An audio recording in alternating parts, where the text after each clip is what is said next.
Yo. It's not showing you. Yo. There it goes. Boom. Do you see Welcome that? to the new meta, episode 9. How you doing, man? Doing great. How are I you? am ThaPChild. I'm Lord Fluffy. Do you want to show off that background already? Because it's kind of offensive. It's a little vulgar. Yeah, man. So here's the deal. I got this Path of Exiles background. I can't tell you what Lord Fluffy promised me to use this background, but let me tell you, it was worth every second of embarrassment. I've honestly only played Path of Exiles for a couple hours. That's crazy to me. That's actually crazy to me. Yeah. Have you played like any really other like big action RPGs? Have you played like what's that other one called? Grim Dawn? No, I haven't. Jeez Louise. No, I haven't played any modern ones. I mean, I played way back in the day. I played like Neverwinter Nights and Baldur's Gate 2, like stuff like that. But those were kind of my entry into the series. I played Path of Exiles, I think, long enough to figure out that I had to invest so much time into it to realize if I was going to like it or not, that I didn't want to make that commitment. Okay.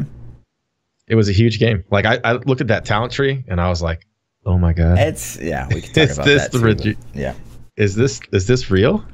It looked amazing if you had the time to put in it. I was scared to put 100 hours in the game and then ultimately be like, "Well, I just want to play Diablo. I don't even like this." Sure. You know.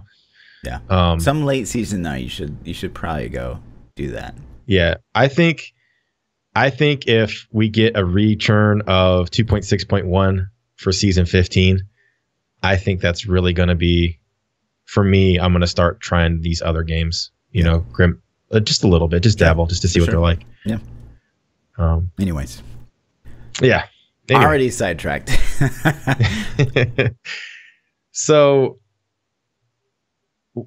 let's start us off with, what could Blizzard do to help new players get in the game? Do you have any thoughts on that? I mean, we've talked a little bit. I'm just jumping straight into it. Sure. So yeah, I feel like they do an okay job.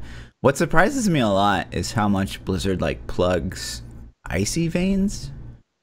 Because, I mean, Icy Veins versus Diablo fans, it's like, Icy Veins is terrible by comparison. I agree.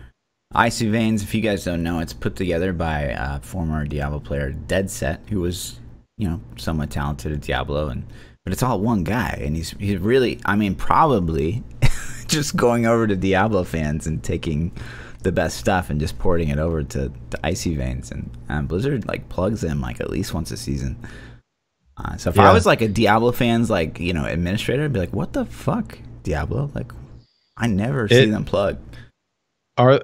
You think that would fall under the realm of community manager? You think the community manager would be responsible for things like that? Okay. All right. So I agree. I think they should be too. Do the community managers for Diablo get paid? Is it a paid position? Are they voluntary? Chat, help. I don't know. Like, I have no experiences with them. I've reached out to every community manager that I could possibly find on battle.net forums and social media and everything for about 6 months and never got a single reply. Not one, not anything. So to me, and that's fine. I'm not saying that I should, but you would think somebody would be like, hey, sorry, we're busy. Okay, that's something. You know? So I don't know, man. I don't see a whole lot going on, but maybe it's a voluntary position. Sure. I feel like maybe they just don't like me in general. I don't know. Yeah. You know, I don't know. Maybe. Probably. It could be. Because you associate with me, probably. But the current one, like, she used to like retweet my guides like all the time.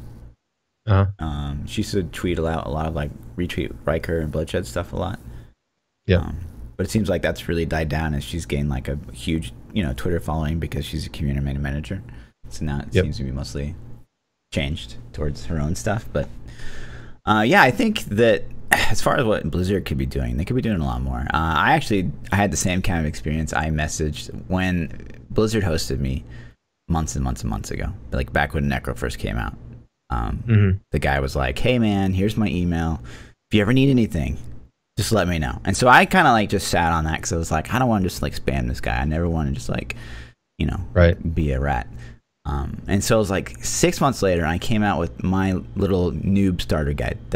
So I made this guide for starting out in Diablo. It's like 4.5 minutes. It's like super fast. It's a good fantastic guide. It took a ton of time. Yep. Barely gotten really any views for like how high quality it is.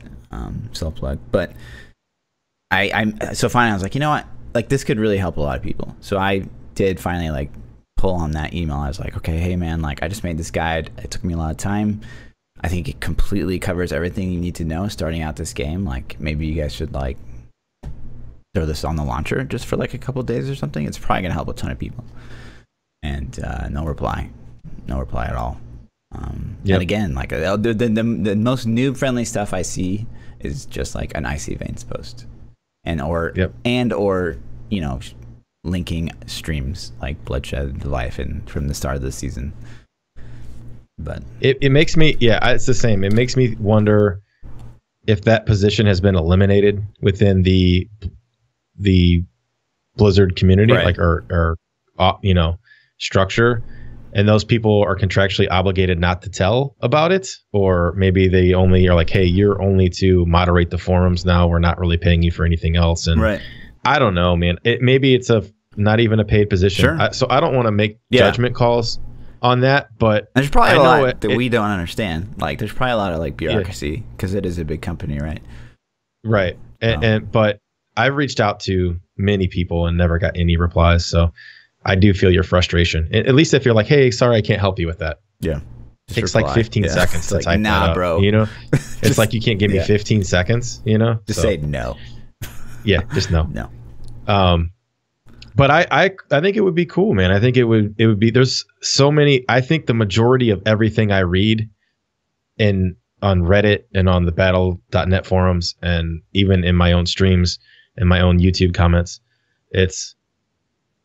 I didn't know about that. Help me with this. What do I do for this? It's all noob stuff that most of us veterans already know. Yeah.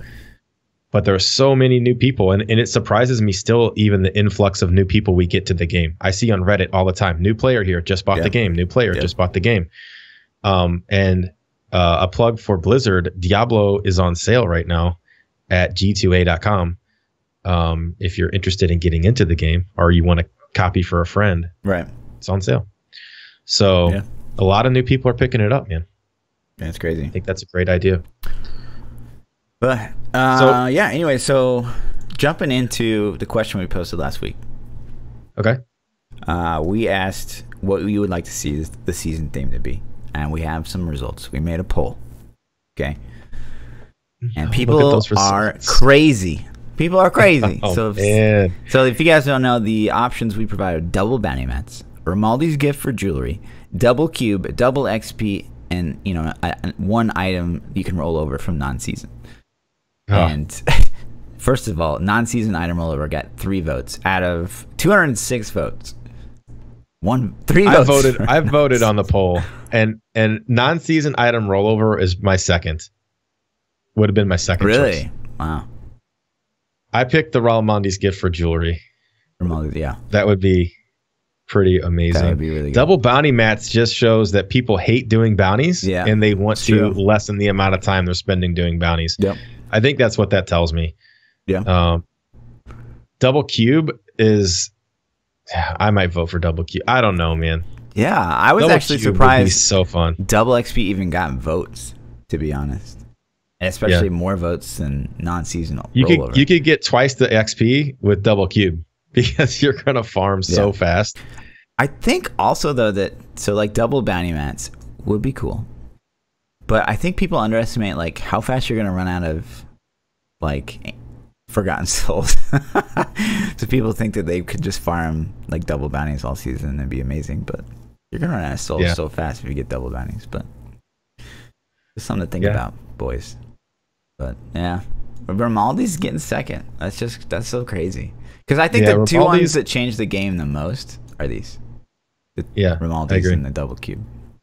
So that's why I like to vote. That's why I would have voted for those. Yeah. So I didn't even vote. But you didn't vote? No. I had to. Yeah. I had to try to. Yeah. I had to try to Sway boost mine in up your a little favor. bit. Yeah. I get it. Yeah. You know. Yeah. Interesting. What do you? So, I hate to talk about this topic, but it's huge, man. It's everywhere. It's all you see. There are Reddit threads about bots taking over leaderboards. Yeah. Big one actually. Yeah. And you can see we talk about bots, and I don't even like. I mean, we both talk about like off podcast. Like, man, we're so tired of talking about this shit. But like, look at the upvote. Like, it's obviously something the community is very passionate about. If you go to Reddit, there's very few posts even get above 10 or get double, especially on upvote. Diablo. On Diablo, and this has like 250 in 2 days. Yeah, that's ridiculous. It's a lot. But I want to kind of highlight some of the things that I thought were interesting on this huge thread, and I'm sure it's got more stuff since then. And one of the ones that I thought was most interesting got like the most downvotes probably. He says, so I get down for this all the time, but why would someone bot, blah blah blah. And he makes a good point, because he goes into later, he says, in PoE, like, you bot because you can bot currency, you can make money. Right. And same with WoW, like, you bot because like you can sell gold or whatever on third-party sites, whatever. But botting in Diablo is literally just, I'm trying to get higher on the leaderboard, and everyone's gonna know I'm cheating anyway. So it's just like this really kind of bottom of the barrel mentality, because it's just like you're not really getting anything. Yeah, I've read this, and so this is a conversation that I heard Chainer have. Okay. And it's a conversation that I've read on forums, where people say that the meta game of farming the most efficient on the bot was more fun than actually playing Diablo. That working with the scripts and writing the scripts and making the bot the most efficient bot that you possibly could make and tweaking it was actually more fun to them than playing Diablo itself. And that botting became a mini game inside Diablo. I could see that, but I also still kind of feel like that's a cop-out. Like, I still kind of feel like that's I need you guys to like hear my logic and try to legitimize what I'm doing here. Like, I see that, and I get that, and I'm a programmer, so like I understand that, but I still deep down like, you're fucking cheating, and it's just like I get what you're saying, but like, come on. Like, it's, to me, it's just like, let me just try to legitimize what I'm doing. The threads that I see, and there's a huge thread on the battle.net forums, or there was 2 days ago. Yeah. It was the biggest thread there. And that thread said something to the effect of, Blizzard doesn't care. Why the hell haven't you done something about this? Talking about the bots. Yeah. And it was kind of crazy. I mean, it was, those are the hot topics that people want to talk about, and people are genuinely upset about. And it could be that the people that bot obviously aren't going to say ban the bots, and maybe it's the squeaky wheels that talk about it. I am disappointed that there hasn't been anything yet. Although, was there a EU ban wave? People were talking about a EU ban wave. Yeah, I have no confirmation. I don't play EU. Exactly. I can't tell. I can't tell. I don't watch those boards, so I couldn't even. I couldn't tell you either. I was excited when I heard about it, though. Yeah. So, for sure. If it happened, I would be extremely happy. But my confidence that it would carry over long term wouldn't exist. Sure. Like, at best case scenario, the people that botted this season would get taken off the boards or banned or whatever the case may be, and then it doesn't come back the rest of the season. But it seems like it's cat and mouse, and the mouse always wins. Sure. So. Yeah, but it is crazy. So another post I found interesting was someone else is saying, like, so botting is relatively harmless. Yes, it affects the people that are pushing the leaderboards, which is really, in the grand scheme of things, not that big of a percentage of the population, which is true. And then they talk about how, like, I guess PoE has lately, they've really stepped up their game on banning bots. But in PoE, and we're kind of lucky in Diablo, because like, there's no economy, right? And so that's where bots really come into play. They really influence the economy. Because they take over the economy. They drive prices down for people that actually. If there's any real world monetary value, then it just gets insane. Either it's just like the farming communities that they set up and like WoW or things like that. But so I mean, we are kind of fortunate that we don't have an economy, and that was probably a really smart play by Blizzard. And I think that's why people, when you think about PoE, and we actually talked about this. We were in Droppadewski's stream earlier, like yesterday, and he's playing PoE, and I was bringing up the fact that I think PoE is very kind of hidden pay to win, and it's not as in your face. Like in PoE, you can buy currency, and you can buy you use that currency to buy items. And in PoE, there's no like leaderboard for anything. It's just like there's a ladder for who gets to max level fastest, but that's not, and that won't be affected by bots, which is great. But like that's like they just hide it. They hide it so much better in Diablo, because Diablo is just this actual end game competitive board that people look at on the regular, and they just see how infected it is. And whereas you play PoE, you don't know how bad the market's being effed by these bots. Like you just would have no insight on that. Yeah. So it's interesting. What do you feel about, so let's say a non-botter gets carried by botters. Yeah. That's weird too, because it's like I see some like clear cut botters on the leaderboard. Like their hours are like 23, 24 hour uptime. And then they're in the same clan as some of the guys that might have questionable hours. Like they're on the verge of what I would feel like is humanly possible. But like those guys are playing together. Like they've got somewhat similar Paragon. Like so you're getting carried by a guy that's got like 1,000 more Paragon than you, like all season, because he's botting 24/7. And like there would be no visibility on that whatsoever, other than just assuming because they're in the same clan that they're probably grouping together. But like you can't. Yeah. See the problem, and it's such a gray area, because I really try hard to keep an open mindset, and it's so easy to look at people and you're like, oh, you're 2,000 Paragon already, you're a botter. Instantly just write them off as a botter.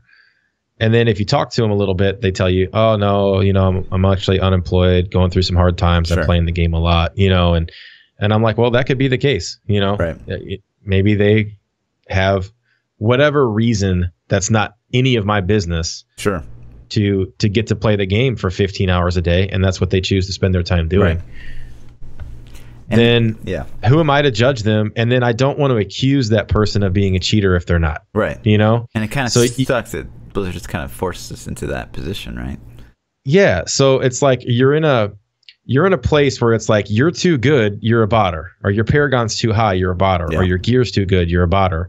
I don't want to play with you because you're too good, basically, is kind of what it boils down to. And there's no clear cut unless they come out and say, yeah, I bot. Then nobody's ever done that in my streams or in anybody I've ever met. I've never had anybody ever legitimately say, yeah, man, I bot, even though I'm like, I think they bot, So if you have somebody that's getting carried by botters, and the botters are like, no, I think it's gray if they tell them that they're botting and they know they're benefiting from somebody botting. And they are doing it all the time. I don't know, man. It's tough because there's going to be players that have no. So you can't just say like, okay, well, if you play X amount of hours with this player, then like you should be like that's you can't do that, because there's going to be a lot of players that have no idea, right? And then of course I think probably if you see that someone has got like 24-hour uptime and you play a lot of Diablo enough to like be pushing the leaderboards, like like and so like benefiting from that, should a car dealership get in trouble for selling a car to a drug dealer? You know what I mean? That's kind of how I feel. And it's like, if the car dealership knows he's a drug dealer, they know it's drug money. Are they gonna I don't know, man. It's such a gray area, and it's like it feels bad, but at the same time, it's like they're technically not doing anything wrong, So I don't know. I actually had like the kind of the top necrobots like troll me. Like, so I was in a public channel because I don't like preformed groups. I'm just like, hey, looking for rats like 100 plus. Yeah. And so I get invite, and I didn't even like look who the invite came from. And then like, you know, I'm talking to chat, and then boom, I'm in the rift, and it's like they're doing 105, and one guy's got 2,400 Paragon already. Right. And it's one of the rats that's above me on the leaderboard, and I'm like, wait a minute, like this is, and it's crazy because it's like, wow, like it's this early in the season, and we're flying through a 105. Like this is amazing, it's awesome. And then like the whole time I'm in chat, I'm like, this just like I don't feel good about this. It feels bad. It feels bad. Yeah. Like I'm gonna leave, and before I can be able to be like, all right guys, I'm gonna go, like they just kicked me from the group. But that's funny. Yeah, I don't know, man. I've had instances where, you know, I do viewer runs all the time, all day, every day on my stream, and there have been several instances where I randomly raffle off the people, and then they come in my stream, or they come in my game, and their Paragon is just astronomically high. Yeah. And instantly always chat starts ripping them. You know, they're like, oh, this guy's a cheater, and, you know, going through them. And then one time specifically, I remember I was doing rat runs last season, and I got a team of guys that were, you know, 3,500 Paragon, and I didn't inspect their hours. But they won the raffle. I brought them in the game. It's kind of like, you won the raffle, but I'm going to kick you. They said they were legit in the party chat. I'm like, wow, you guys got some Paragon. And they instantly replied like, yeah, we're not botting. I know it looks bad, blah, blah, blah. And I'm like, it's cool, whatever. We'll do the runs, you know? And chat was pretty negative towards them. And I ended up taking a couple seconds to address the issue and say, listen, man, we're mad at them. What if they're legit players? Yeah. And then we're mad at them because Blizzard isn't solving the problem. It's Blizzard's fault, not their fault. And if they're cheaters, then shame on them. You know what I mean? Sure. For lying and doing that. But if they're not, we just chastise them for no reason. And so, and it shouldn't be our responsibility as players to inspect like who we're playing with, because it's And I felt bad because these guys were hanging out in the stream, having a good time. They wanted to come do runs with me. They were they seemed very nice. And instead of having a good time doing runs, they got, you know, judged by a whole bunch of people. So it was a bad situation. Yeah. But that ultimately, I think, points back to Blizzard. It's like, you guys got to do something about this. Like the amount of posts and chat in my stream and YouTube comments and Reddit and Battle.net, it's to a point where people are like, begging, like, please do something about this, you know? I mean, they could like, this is the thing that kind of bothers me, is like, I don't feel like a lot of these big game companies, and maybe there's bureaucracy to it, but like, you know, there's nothing stopping them from picking like me, you, like Bloodshed, like Wolf, you know, some of these like streamers that are like known for like being super passionate and super loving for the game, and just like browse the leaderboard and hey, be like, yo, this guy's got 24-hour uptime. Like, look at him. And like, it's not gonna be that much of a deal to like just, and we'll do it for free. And like we'll do it for free. I don't even think they have to like recruit police. Like how much effort would it be to have one of your interns? Like, dude, you could get an intern. But that's the problem, is like to do it for free. Maybe like, that intern would have to be a Diablo player though. Like, really, I think. Oh yeah, if they put a posting out looking for an intern, like that would open the gateway for something. Like, there would be a million applications. Sure. You know? Yeah. I don't know. I'm with you 100%. There are so many ways to address the issue, and it's like, just take one of them. You just try, you know? Yeah. But we can't see what's going on in the background, man. And that might lead back to the original topic we started with the, you know, the no communication and the community manager thing, where maybe they just have pulled all funding from the game, you know, and it's completely devoted to the new project. You know, we have no idea. But this project ultimately, and this leads into like one big argument kind of at the end of all this, and I want your stance on it, because so all this boils down to is the ultimate fact that, so if you can grind 24/7, you get more Paragon than other people, and this causes, I feel, a lot of Diablo players to feel like Paragon is the problem. And I couldn't disagree with that more, because Paragon is not the problem. The guys that can grind, you know, 24/7, even if they're not botting, Like even so, they should be rewarded. It's just like that's gaming. Like to everyone, it's like that's not fair. That's not fair, guys. That's gaming. Like that is. There's no participation trophy. Right. You know what I mean? Like this is a hole that a lot of games go down where everybody wants to have access to everything, and it's like you have to earn things. Right. That's what makes the game fun, and I'm okay with that. I'm okay with there being things in the game that I know I'm never going to get because I'm not good enough to get them. Or because I don't have the time to do it. Yeah. Yeah, like that's what makes me strive for it, you know? But yeah, Paragon is a Band-Aid fix that wouldn't even really fix the problem because botters are still going to have access to way more drops, which is going to net them more primals, better rolled ancients, maxed out higher gems. I mean, they're still going to have an advantage over it. Right. Yeah. Less, but they still have it. Yeah. You know? Absolutely. Like I'm Paragon 1100 with this play style I play and the time I play, I'm 1100, and I see that you're 1400, right? Ish. Yeah. So you've done more rats. You've played more this season. You've pushed harder. You should be rewarded for that extra and efficient time that you've played. It's no different than the guy that works harder in real life. Like he spends more time, throwing baseballs, and he gets paid more. Like it's just ridiculous. It's such a bad argument when people get so hung up. And if bots weren't I argue this. Right. If bots weren't a thing and someone's finishing a season with 3K, 4K Paragon and that guy beats me, I'm like awesome. Wow. Like well done. Yeah. Man. Like you did it. You killed it. You killed it. And I'm not going to ever be pissed losing out to that guy. That guy should win. It's the guys that don't earn it. The guys that are just grinding on a bot 24/7. That's the shit that pisses people off. Paragon's not the problem. It is the bot. But and here's like the reasons I've had this conversation so many times, and people still argue for Paragon even after the conversation. But my arguments are, let's say you cap Paragon at 1,000. Every reasonable player could hit 1,000 every season. I mean, it takes us less than 2 weeks to do it. So Paragon caps at 1,000. Let's say it's even 2,000.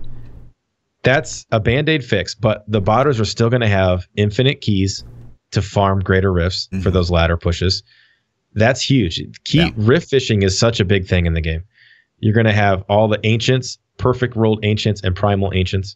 And then with those items and those keys, they're going to be able to farm up their legendary gems higher than you would too. So more augments, better augments. Yeah. They still have a huge advantage. It lessens it for sure. It does lessen it for sure. But it still exists. But and I would feel confident going against those guys. Like the bots that, play 24/7 and they finish the end of the season high because of their crazy Paragon. I would love that for them to lose out to people that are just better. Yeah. Like I would beat those guys in a heartbeat if we had the same Paragon. And they have full primal? Big deal. You have 500, 400 more intelligence than me. I'm still going to beat you. You know what I mean? So it's like, it's the keys. The keys are such a big factor too. Right. Like when you can just go into a rift and leave it 400 times, this isn't the level I want. This isn't the level I want. This isn't the level I want. Over and over. I think that's a pretty big advantage. But yeah, I agree with you, man. I think that's a Band-Aid fix, and I don't think it would ultimately make anybody happy. Sure. So and to kind of jump back again is we're not talking about this stuff because we're like, God damn you, Blizzard, this game sucks. The bots are all over the place. We are talking about a very specific style of playing the game, pushing the leaderboard. It's not what everybody does in this game. It's not what this game is completely about. This game is still a ton of fun to play. This game is probably the best action RPG on the market still, even though, PoE is getting content out the butt. It's not what this game's about, but it is a very, very hot topic right now. Yeah, and it's everywhere you look. That's why I hate talking about it. Sure. Because it feels like that's all we talk about. It feels like we're just shitting on the game 24/7. Every week, that's all I see. Every time I'm like, let's see what's going on in Reddit today, and it's botting every single day for months straight. You're like, dang, people care. People are passionate and they care. Yep. And that kind of goes back to Paragon switching. Do you think Paragon switching should be locked in greater rifts? I personally think it should. It's crazy to me because I actually didn't even know that was a thing until I didn't know until people told me in stream. I'm like, what? There's people do that? I didn't know it was a thing either. Until I was watching some Star Pack Wizard, and he's like, it was Paragon window would get brought up, and then beep boop, and then it's go back down. I'm like, what just happened? What did you just do? And so you can switch out your like vitality, you know, for when you're waiting on big cooldowns, and then like the macro goes beep boop, and then you're like, boom, I've got all my in. Yeah, like, which is crazy powerful, like it's crazy stupid, because you're not like, as a player like me who doesn't use macros, like you're not gonna clunkily bring up your Paragon window like while you're in a rift and reallocate those points, because for me, you know, like someone gets like 1500 Paragon, that's a decent amount of clicks. Like I gotta click my Paragon, like, oh shoot, reset, okay, like in the middle of a push, and like, no way. Yeah, you can't, you're dead. You're instantly dead if you try to do that. Yeah, so you can't. I think it should be locked, and it's surprising to me that it's not locked inside the game. I kind of assumed it was for the longest time. I did too. And then I realized that you could spend your Paragon one day. I'm like, oh, well, let me spend these 2 Paragon points in the middle of the rift, you know? But I never thought about trying to switch it, and I never thought about trying to actually like switch from Vit to Int, or, you know, Vit to Strength, or whatever the case may be, in the middle of the rift. I'm like, wow, that people do that. Yeah. I 100% think it should be locked. When you go in, it's you know, what you had snapshot, when you started it. And then when it's over or you're dead, then you can change it again. Yeah, and that's a big deal too. On like, I didn't realize until, you know, like the first season of Star Pack Wiz, like that's a big play on the necro boards, because necro boards you're just waiting on your cooldown. Yeah, it keeps you alive. I mean, that's crazy. So amount all of my pushes are all pure int, just trying to survive. So I'm with you, man. Crazy, man. It's the same. And then I personally have, in the last couple weeks, been getting people asking me about streamer hookups. Like, I get bounty mats. People give me bounty mats on my stream frequently. Yeah, I would say at least one, usually one a stream, sometimes as high as 3 or 4 a stream. And that's an advantage. It definitely is an advantage. I'm not going to sugarcoat it and act like it's not an advantage. What are your thoughts on that? Do you have any like?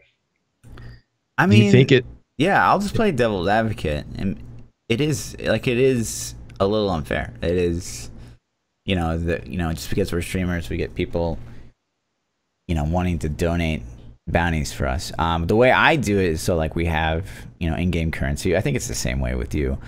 And then people can give away those spots, and they get currency, and then they can spend their currency on other people's giveaways. And so it's like this way for other people who just maybe play mostly solo to just like get access to more bounties.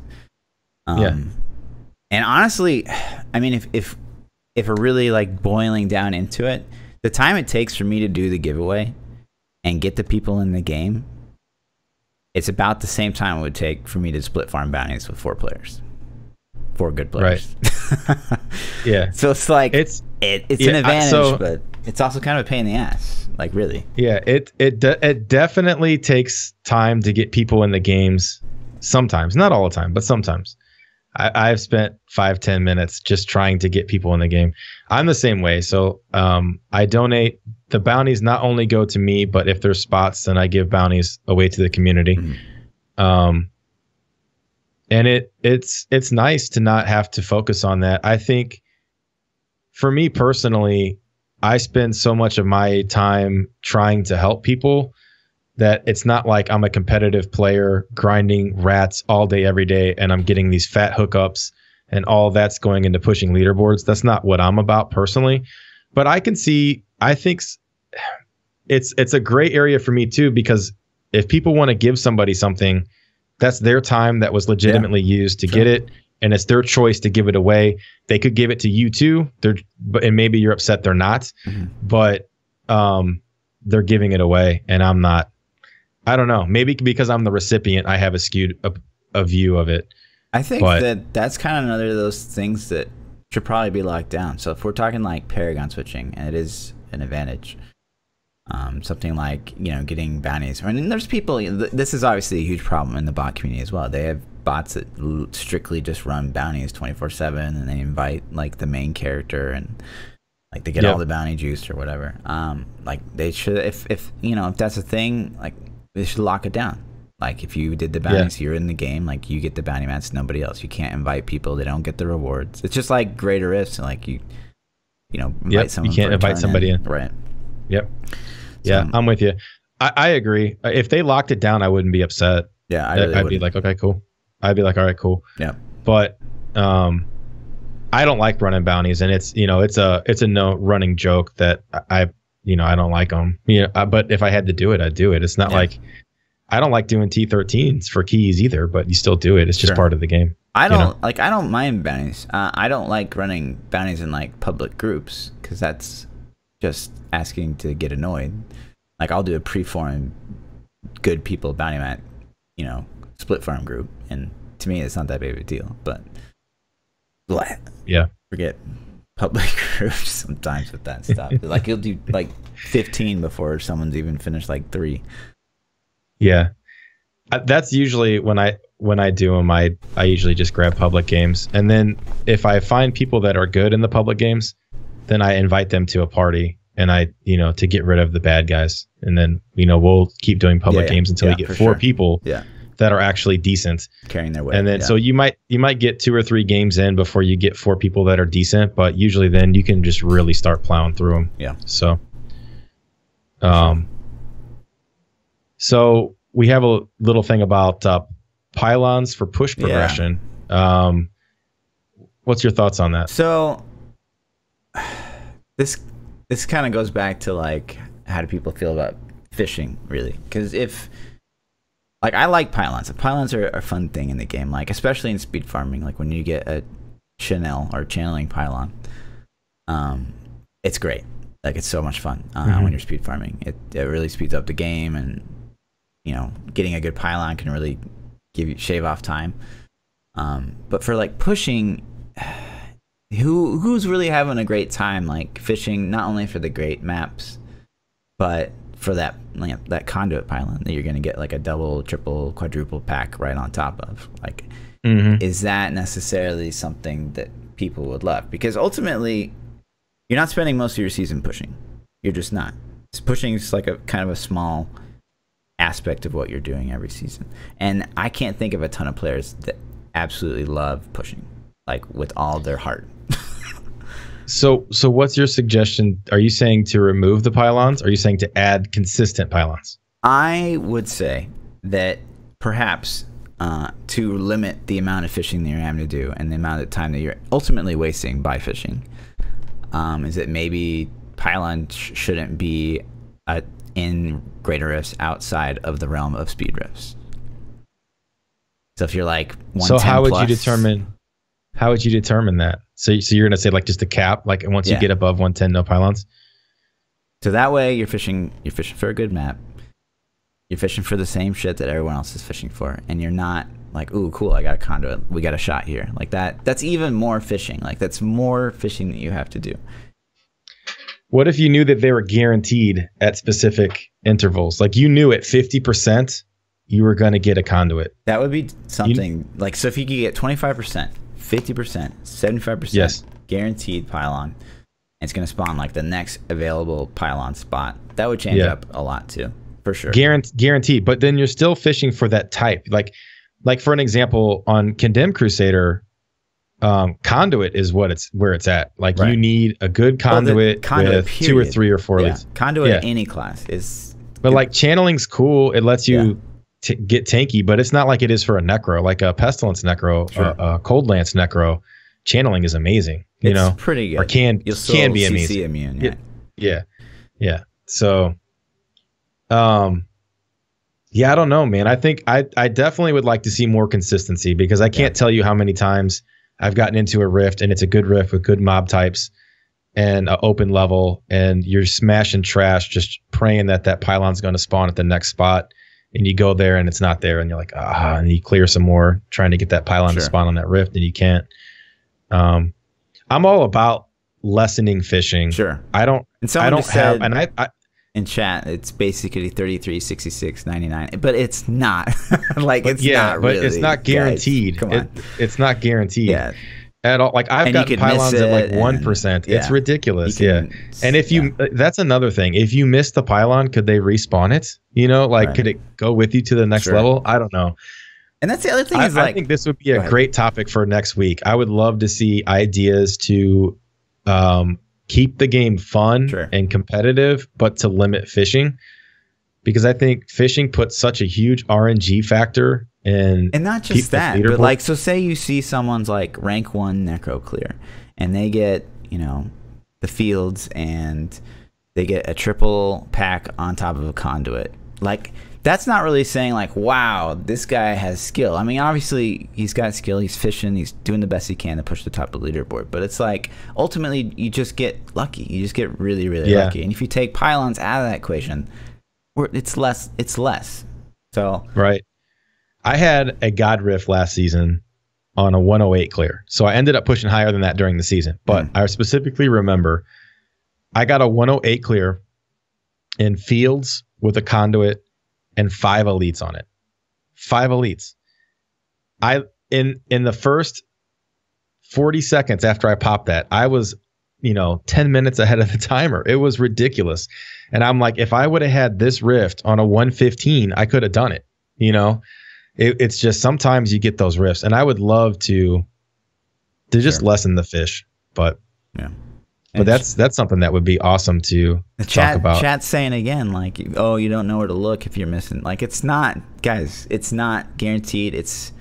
We shouldn't have to use like a lot of people use Turbo HUD because it's going to show them where that crap is. It's like, guys, come on. Like, get out of here. No, if you're playing legit, if you're playing straight up, you're going to miss stuff. Yeah. It's just the way the game goes. Nobody's perfect, and you're going to miss it. And I think it would be cool to follow over. And it might even be cool. Like, how many times have you gotten that perfect rift and then the pylon spawns at the exit? And you're like, oh my God, come on. You know, maybe you could go down to that next floor and have it carry over with you. You know, like, oh, it ported to the next rift level with you or something. I don't know. Things to lessen fishing, though, I'm all about that. I think it would be cool. And that kind of goes back. My real one big idea that I think fits really well with the season themes is I would like to see them remove tile sets from Greater Rifts and limit the tile set choices each season and then rotate those out. So like one season you have a limited pool and the next season a limited pool. And I think that would lessen the fishing and put everybody on more of a closer playing ground, at least for tile sets, what maps you're going to get. Sure. So, but would that also be kind of like what I was talking about, where it's like, okay, over like 110, this is what you're dealing with? Because I don't know, if I'm speed farming grifts all season and I only see like 3 maps, I want to hurt somebody. You would see so many people hard cap out at whatever level that was. Like if let's just say it was 105, right? Yeah. 105 would just be stacked, and then 106 where there's no pylons anymore would just be, that's where there would be a hard line, like I said, I would be down for almost anything that would help. Just an idea. Help that. But yeah, again, as he said, like, give us some of your ideas as well to like maybe lessen the blow of fishing in GRs. And we kind of talked about this already, but just think, guys. Come on. So on the lines of rift fishing and things like that, you had a really awesome website that I had never seen. You've never seen it? I'd never seen that. Wow. No, and it was really cool. It's called, for those of you listening, it's warpath.eu, and it's warpath.eu. And this gives you percentage values for every trash type in the game. And I had numbers that I had read on, I don't know if it was Wikipedia or wherever, but this is in a very sortable, friendly format. It even has images of the mob types so you can relate names with what you're seeing on the screen. That's cool, man. That's one of the cool. Really and I actually learned about this like way back in the day. So Quinn used to do like the quiz, and you can do this little quiz, and you pick like, ooh, I think Vile Temptress is worth more, and it checks like and tells you correct or incorrect or whatever, which is interesting. So you can like really test yourself. That's cool, man. On what you know and what you don't know, and what something's worth. Something you should just skip. I definitely learned a little bit of info on that, and that's something that when I start pushing this season again, I'm going to utilize that a little bit more and try to educate myself on mob types. Like this is, I should kill these or I should keep moving. Yeah. Yeah. So that's pretty cool, man. I like that. Yeah, it's a good one. But we used to do in the streaming shows, we do the quiz, and we couldn't even play a Rift until we got 10 right or 15 right in a row. In a row? Yeah. Wow. So, it would just become because it gets harder, man. Just this little mob versus this little mob, it's 0.01 percentile difference, and you're like, do it. I wonder how many there are. There's no count. Scroll down real quick. Let's take a look at how many. I mean, that is a healthy list. Yeah. That is a healthy list of things. Zapworm to Abomination. There you go. What about we're going to switch gears just a little bit. Okay. We've been, giving ideas on phishing rifts and bots and all this. What are your thoughts on paid YouTube videos and sponsored streams? This is it's controversial. So here's the thing. And the reason I put this on the schedule, it's because this week I saw EA did a sponsored stream for Dr. Disrespect, Shroud, Timmy, Tatman, whatever, and Lyric, just to play the game. And obviously, when you have that huge of a viewer base, that's money advertising. That's over 100K if all three of those are pulling close to their numbers. I don't know. We don't know. We don't know the numbers. But no. I'm saying 100K of viewers, not money. Sure. Okay. Yeah. Yeah. I'm saying each of those guys are pulling 30K viewers. Right. And so that's genius advertising, no doubt. Yes. 100%. And something like that, okay, cool. Those guys have put in the time. They're very popular on Twitch. That's cool. All they're doing is basically, hey, try out this game, do it on the stream, watch people interact, and they get to be themselves. How do you feel about the streams where okay, play, what was the same situation? Play EA, what Battlefield 17. Okay. And don't maybe so something buggy happens, just kind of skip over that. Maybe if you don't like a system, just keep that. I can give you a little insight on this because I did a Division stream that was sponsored last weekend. It's the first one that I've ever got to do. The what? I'm sorry, I missed that. I got a Division stream that was sponsored. Oh, wow. I was sponsored to stream Division. I already played Division, so I think that's why it kind of worked. You know what I mean? Nowhere in there was I ever told or persuaded to give a positive spin on the game. I was told I was able to give constructive feedback and constructive criticism as long as it wasn't just blatant bashing. They're basically it said, don't come shit on our game if you don't like it. Try to just be oh, it's okay. Basically, you don't have to say, go buy this. You don't have to say positive things if you don't want. You can say negative things, but do it in a nice manner. Don't be completely destructive to our game. Right.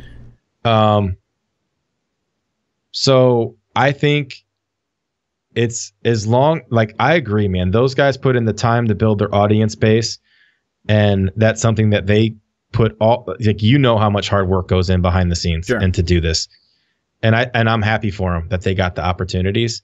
I think if contractually, if they said, hey, don't talk about anything, you can't have any criticisms of our game, and you're to lie to people and say it's amazing if you didn't like it, it's not something I would do. It's on the content creator. I've had companies reach out and be hey, we'll pay you X to make a YouTube video on this game, and you just review it.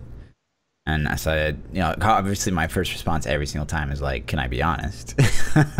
Yeah. And they're always just well, spin it in a positive light. And I'm just I'll play your game, and if I honestly feel it's great, then I'll do it. But I've never had one where I'm yeah, this is awesome. I can't wait to share it with the world. So I was just nah. Yeah. So yeah. Just and it sucks because it's good. It's good money to walk away from. Yeah. I'm in the exact same boat. I think to me personally, it's a disservice to the community that I'm building. For sure. If I lie to them, and I think Twitch is a lot more transparent than YouTube. Yeah. Because YouTube, you could edit out the glitches. You could only show the fun portions of the game. Yeah. But Twitch is live, and if you're not having a good time on Twitch, people are going to see that. You're going to be like, what the fuck am I doing? This is stupid. You know, like you're going to get frustrated or mad or angry or just look miserable. And that's kind of what was happening with the EA guys. They weren't having a good time. I mean, the doc was just getting like destroyed by, I think Ninja was playing too, and like he just kept sniping him over and over or something like that. Oh, wow. So, that's funny. Yeah. He's getting pretty pissed. That's something. So I was approached by a couple different things too, and I passed on so many littler things that didn't fit the community. Like I had I'm trying to think of the game. I can't remember, but it was one that wasn't even close to Diablo at all, and I'm like, I don't think this is a fit for my community. And I'm like, I really appreciate it. Thank you. But it's not something that I think that would work. And then Division was like, I got an offer for Division. And I was like, oh, hell yeah. I play that game anyways on stream. So I'm down. Yeah. Let's do it. Yeah. You know, so. And I've seen like, even within Diablo, like some paid content, it's struggling. It's like, you can clearly tell they're not playing the game really. They're not really having the best time in the world, and it shows, man. It shows so bad. So I feel like the community, like it almost affects you as a content creator too, because it's like your community's just like get the fuck out of here, dude. Yeah, but it's something that even myself personally, like I don't know what it's like to be in those guys' shoes where they have that big of a fan base and a viewer base and the kind of money that they're talking about. Yeah. You know, I can tell you the money that I got for Division didn't even pay my internet bill for the month. Sure. You know what I mean? Yeah. So it's not like ridiculous, but it's still cool. It's something that I'm interested in playing anyway. So I'm like, sure. It's like, you know, I play a game that I like. Hey, cool. We'll do a sponsored stream. Like, fuck yeah, dude. Yeah. If Diablo's like, hey, I'll sponsor your stream, of course. I'm gonna be like, hell yeah, let's do it. Yeah. But if they reached out to me again, I might, you know, be like, well, it's too soon. I'm not wanting to do that. Sure. So, but definitely with YouTube, man, I've seen so many YouTube videos where you can just tell that they're trying to spin things positive, that there's nothing really there. Yeah. So, yeah. You want to take a couple Twitter questions? Sure. Let's do it, dude. I mean, we got so much juice this week. We really do. Like, there's so much we didn't even touch on. No, I mean, we can go for a second. Let's talk about that mental health. The follow-up. So, yeah, man, that's so interesting to me. Yeah, let's do that first. So we all found out last week that we have mental health issues, right? As a community, we all have what's called gaming disorder. We all came to terms with that last week. But another survey says that because we are gamers, okay, so we have this gaming disorder, but we also have this like sweet edge in the bedroom, maybe, that statistically we as gamers we have a little bit more stamina versus non-gamers. So high five, bros. There you go. High five, bros. Mental we're all fucked up in the head, but man, we can bang. But we're good. We're good at it. Yeah. Woo. That's interesting. Yeah, you know, that was interesting. I don't know how good this study is. I might have to fact check this study, because my initial reaction would make me think that there's a lot of gamers out there that might not make it to performance time. You know what I'm saying? Yeah, like they might be too excited before the curtains open, you know? Yeah, maybe. But if you're like a gamer, like you're also all over the internet, so maybe like you're desensitized because you watch a shit ton of porn. Yeah. I don't know. They could, yeah. I don't know. That's interesting though. I thought that was funny. Yeah. And then one of the other topics that I kind of wanted to hit on a little bit, for sure, was the ground effects. Yeah. That's I like kind of a big topic. That's a big topic. So, if you don't know, you don't even know what Lost Ark is, which is still kind of blowing my mind. But one of the things a lot of these games do, and WoW does it, right? Yeah. Is that they've got enemy these things. Yeah. So if an enemy's doing something to you, you can clearly see it because there's like red, like shit, get out of this tech or imagery on the screen. I'm trying to find a picture of it. This is Lost Ark. It looks beautiful, by the way. I haven't really looked into this. Yeah, there you go. There's one. There's two. Cheers. So it's like he's going to charge that way, so you know, because there's a frontal cone there. And every player, you know, has a dodge ability, kind of like on console, and it's on a cooldown. And some of their abilities will help them like dodge stuff and stuff like that. But like that, what's your thought on that? Like, do you think that's? I love it, man. I this kind of goes back to my add-ons topic, but my add-on requests are all UI, and I would love like frozen orbs should have a circle on the ground, so you know exactly where it's planted at. The for frozen pulse, lightning, like anything that's going to hurt you needs a red marker. So you're like, I need to get out of this. Yeah. Some people argue, get good, bro. You know what I mean? Like, Sure. You already know that you're going to like get good, bro. Sure. But I love it. I'm with it. Like imagine like if you said spear earlier- throwers like had, you know, this little line thing that this guy's about to do. Like it'd just be like, wow, okay, cool. I just stand there. But that's assuming that spear throwers, once they pull back and they throw, that it's going in that direction. It's locked on that path. Yeah. Which Diablo could benefit from as well. But I think that would be amazing. I really hope that's something that's in the next installment of Diablo. If it's not there, then the ability to do add-ons to add it would be almost a requirement. You know, I hope. Yeah, this would definitely be a big hope of mine for Diablo 4. Does PoE have something like that? No. Yeah, I didn't think so. I don't think that there's Interesting. really any action RPGs that have this currently, like that are live. Yeah, that looks cool, man. I like it. I think it looks good. It's solid. But So, yeah, that's what and I'm then talking about. the only other thing that I want to talk about that's gaming related, this is a hot topic right now, and it's something that I'm all for. I don't know if you follow console wars at all, but I don't play a lot of console, but I'm a console junkie at heart. Man, I still love console. Okay. Sony is holding out on crossplay from Xbox and Switch. Why? And Xbox and Nintendo are openly like making love childs, talking about they have a Minecraft commercial, and at the end of the Minecraft commercial, it has half of it is green, Xbox color, the other half is red, Nintendo Switch color, and it says play together, play on the green side, together on the red side, and then the Xbox and Switch logos fade in. And Fortnite started this because Fortnite screwed up and allowed crossplay between Xbox and PS4 for 2 days before they fixed it. Right. And so we know it's possible. Yeah. We know that the game developers can do it.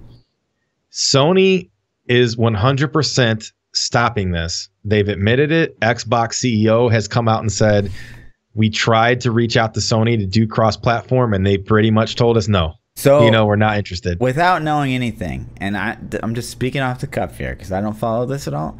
Of course Sony's going to say no. Yeah, because they're big dogs. Yeah, because like, of course, like the little peasants, Xbox and like we want to get together. Dog, but it's only hurting them in the long run. Like, you think? Because Xbox is think about dead. this. Xbox is dead. Here's why. Next console, let's say that Switch and Xbox, Nintendo and Xbox become buddies, right? Or Microsoft become buddies. So Microsoft is already doing cross-play between Xbox and PC. So you're going to have Xbox and PC, and then Switch is going to get in the mix. Yeah. So let's say Halo 6 comes out. Yep. And we're going to dream a little bit. Let's say Halo 6 is also released on the Switch. Okay. Even though we know it's not. It's exclusive. But we're going to dream. Okay. So Halo 6 is released on PC, it's released on Xbox, and it's released on Switch. When the next generation consoles come out and Halo 7 is being talked about, are you going to buy a PlayStation or are you going to buy an Xbox or a Switch? Yeah, fucking PC. We already know this. But that's going to hurt their sales for future generation consoles, I think. And I think ultimately this is a decision that's going to end up kicking them in the ass. I don't think 10 years down the road, man. We're holding out hope because that's the only play. Exactly what you just said from Microsoft and Nintendo. Nintendo's like this console that's like, you know, like this is it's off on the side. It's got a lot of great games, but it's like, you know, it's just like a little casual fun thing. Like that's what's the Switch. Switch is like the best thing Nintendo ever did. Like make a little handheld console that you can take with you and then play all their little silly games. But if we're talking like Xbox versus PlayStation, Halo's the only play Xbox has. Period. Yeah, And I mean, PlayStation that's what they're kicks holding their out ass. on. There's Yeah. no doubt about it. Like nobody can argue that. Right. So like, But are they gonna ultimately lose? it hurts the gamer, man. It hurts the puts gamer. a sour Yeah, taste in your for mouth. sure. It hurts the gamer. No doubt. And when the gamer's wallet talks, and the exclusives are probably enough to keep PlayStation top dog, but if Fortnite keeps becoming the behemoth that it is, and let's just say whatever, 3 years from now we got Xbox, One X2 or Xbox 2 or whatever the hell they call it, and PlayStation 5, and then Switch 2 or whatever Nintendo's product is. Sure. If you can buy the new Fortnite game or get it for free on Xbox and play with your Switch buddies and your PC buddies all at the same time, or you can have it on PS4 only, I'm going to be like, man, I might get it on Xbox or I might get it on PC. I'm not going to snag it up on PlayStation. I don't know, man. I hear you. Yeah, the gamers are going to profit from it. Like, we would love that as a community to no longer have to be like, oh, you play Call of Duty 2? Cool. Oh, what console? Oh, like Switch? But Sony already wins anyways. They're already top dog. So if they do this and they make the gamers happy, you're going to continue to sell consoles. You're already top dog. You can already be like, make it better on PlayStation. Give PlayStation more hardware. Give them some competitive, like they already have the Twitch Prime stuff in Fortnite or PlayStation exclusives in Fortnite. Yeah. Like you can continue to throw your money that way to get people to buy your console, So I don't know. That's huge to me. Yeah. And I come from a place where my kids play on PlayStation and I play on PC. And if we play Fortnite together, it's cool to be able to play PlayStation and PC together. Yeah. I think that'd be really cool. And the same thing for Destiny. I think it'd be cool. How it already is? I don't even know. It is now, but Xbox to PlayStation. Like my oldest son has friends that have Xbox. Like 2 of his friends have Xbox and some of them have PlayStation, and it's like let them play together, man. I don't know, but I get it. Yeah, it's money. Yeah, that's a pretty big thing that's going on right now, and it's funny because Microsoft is going hard at Sony, which of course they're going to. Yeah. So for sure. One last filler before we get into these Twitter questions. Man. Okay. Do you farm transmogs? Do you farm Rainbow, the Spectre Sword transmog every season? Do you have a staff of herding? I'm gonna let you answer this for me. I'm assuming you don't, but I don't farm it either. But is anybody in your community like, hey, you want to come farm this? And then you like, all right, screw it. No, I do though. I do get someone like that pops in chat that's like, hey, what's the best build for like farming cosmic wings? And I'm always like, I don't know. Like, why? Why would you want to do that? I love the Rainbow Sword, man. It's my favorite weapon transmog in the game. I love it, and I want to get it this season, but I don't want to spend the time to go farm it. It's not worth. It's definitely not worth. It's not worth the time. I said that's Paragon I could get. That's equipment drops I could get.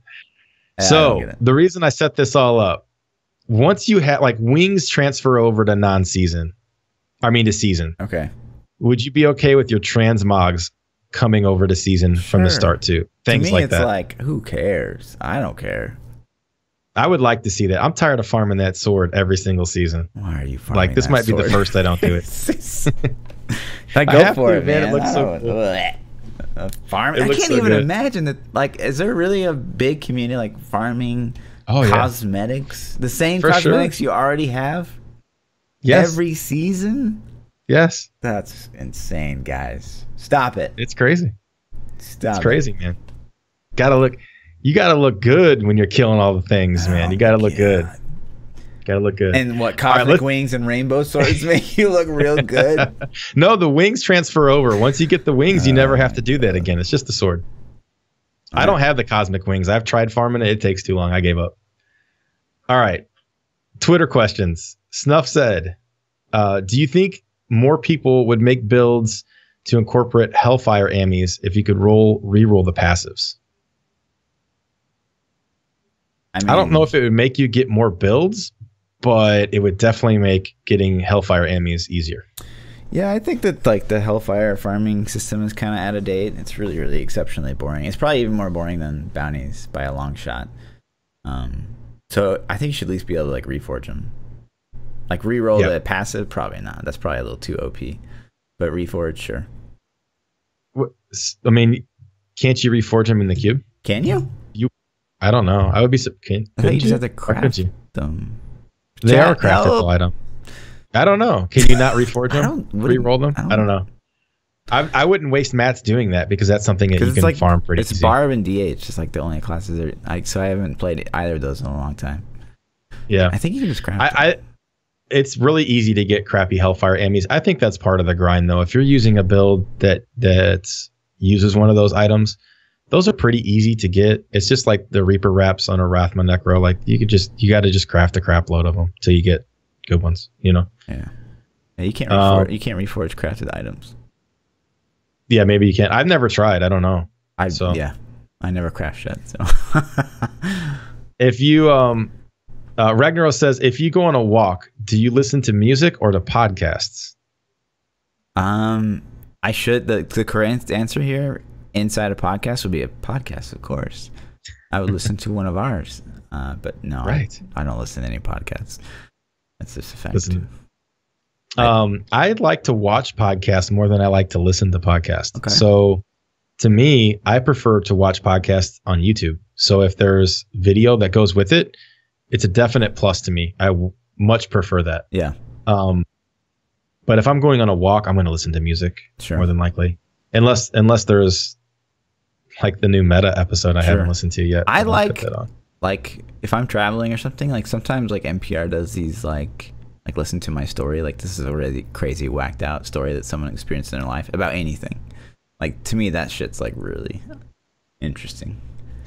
What's NPR? NPR? What? Yeah. Public radio? Hello?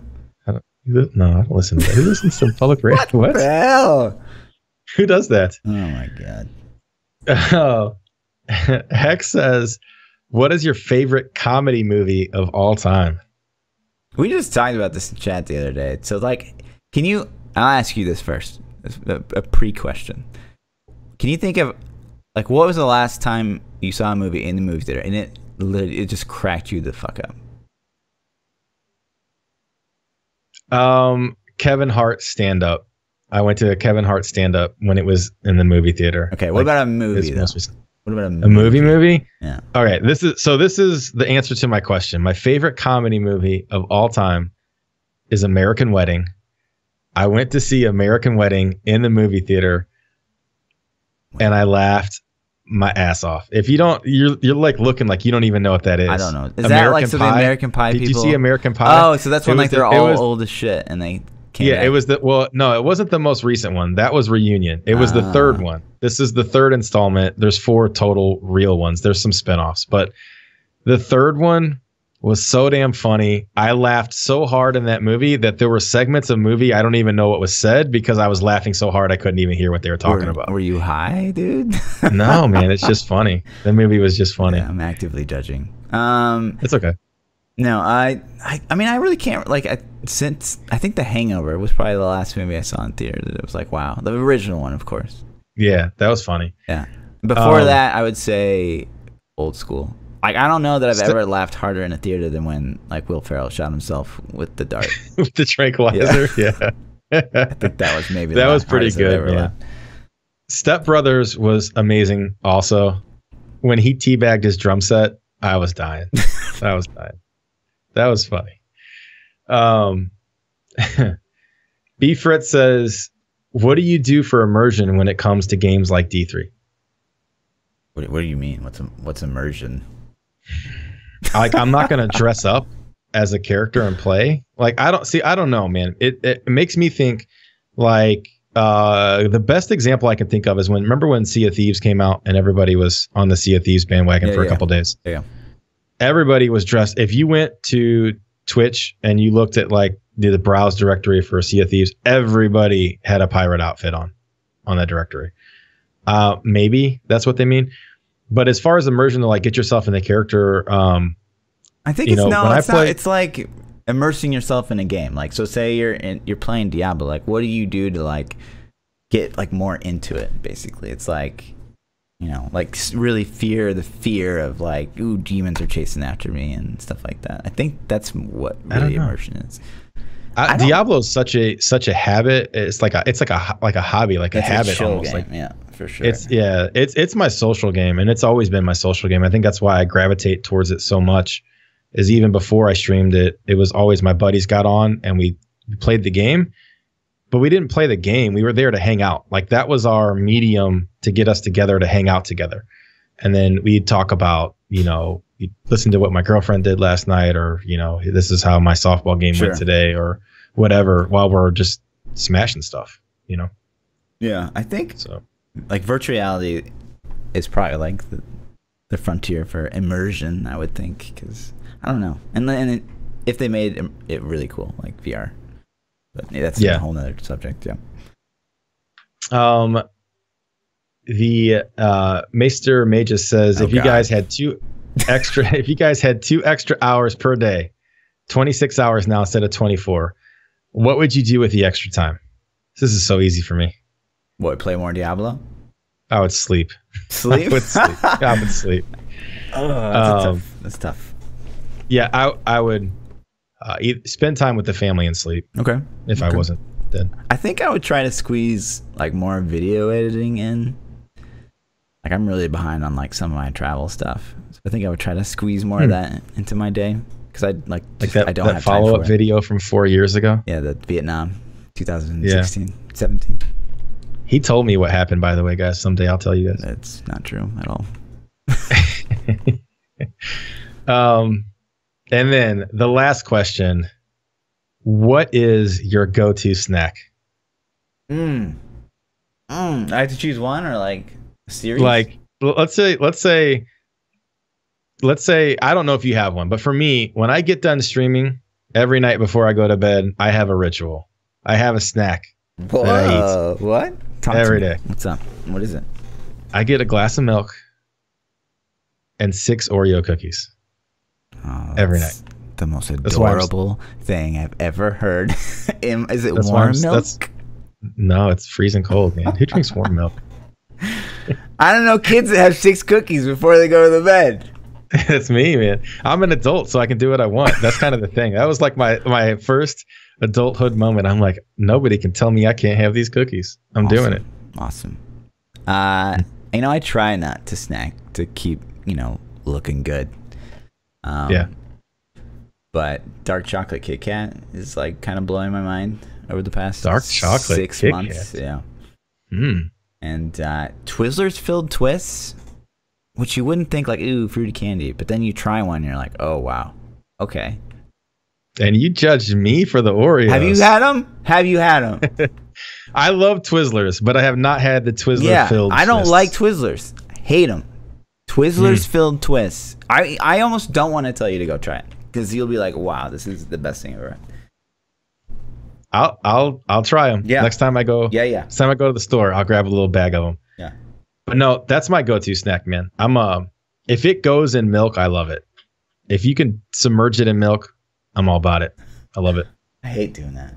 Oh, it makes like the cookie soggy, the Oreo soggy. Yeah. I don't even like Oreos. Like we couldn't disagree like on any more things. It's a great thing that we paired up for this podcast. We don't agree on anything. Nothing at all. At all. Except for this background. Yeah, Pewee. Woo. Can't believe you did that to me. So that's all I got, man. We had some more stuff to talk about. Maybe we'll carry some of this over for next week. Yeah. But it's been a blast. If you guys want to find more of me, my name is ThaPChild. You can find me at twitch.tv/ThaPChild, on YouTube, Twitter, Instagram, Facebook. Everything is ThaPChild. Yep. Same here. Lord_Fluffy, double those underscores on the Twitter.